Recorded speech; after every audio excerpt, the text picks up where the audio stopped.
அஸ்ஸலாமு அலைக்கும் வரஹ்மத்துல்லாஹி வபரகாத்துஹு.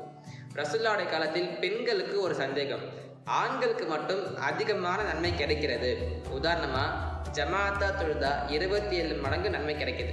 ஒரு ஜும்மா தொழுகை மூலமா அடுத்த ஜும்மா வரைக்கும் அவருக்கு அல்லாஹ் பாதுகாப்பா இருக்கான். ஒரு ஜனாசா தொழுகை மூலமா உஹது மலை அளவுக்கு நன்மை கிடைக்குதுன்னு சொல்லி ஆண்களுக்கு அதிகமான வழி இருக்கு, பெண்களுக்கு இதெல்லாம் இல்லையே, நாம எப்படி அதிகமான நன்மை பெற்றுக்கொள்வது அப்படின்னு ஒரு சந்தேகம் வருது.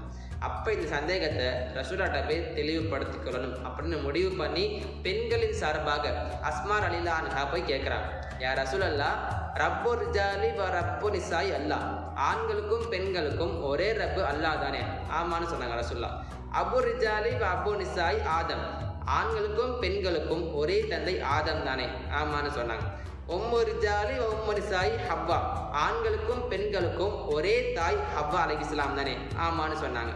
பாஸகல்லாஹு இலைக்க இல ரிஜாலி வ நிசாயி, ஆண்களுக்கும் பெண்களுக்கும் சேர்த்து தானே நீங்க நபியா அனுப்பப்பட்டீங்க அப்படின்னு கேட்டதுக்கு ரசூலுல்லாஹ் ஆமான்னு சொன்னாங்க. அப்ப இது மாதிரி எல்லாமே சரிசமமா இருக்கிறப்ப ஏன் நன்மையில மட்டும் ஆண்களுக்கு அதிகமாகவும் பெண்களுக்கு அதிகமான வழிகள் இல்லாமலும் இருக்கிறது அப்படின்னு கேட்டப்ப ரசூலுல்லாஹ் ஒரே ஒரு சிறப்பு மட்டும் சொன்னாங்க.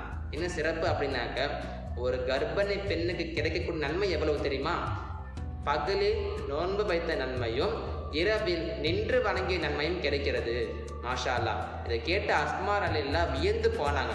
இத்தகைய சிறப்பினை மற்ற அனைத்து மனிதர்களுக்கும் நாமும் தெரியப்படுத்துவோம், குறிப்பாக கர்ப்பிணி பெண்களுக்கு நாம் தெரியப்படுத்துவோம். அஸ்ஸலாமு அலைக்கும் வரஹ்மத்துல்லாஹி வபரகாத்துஹு.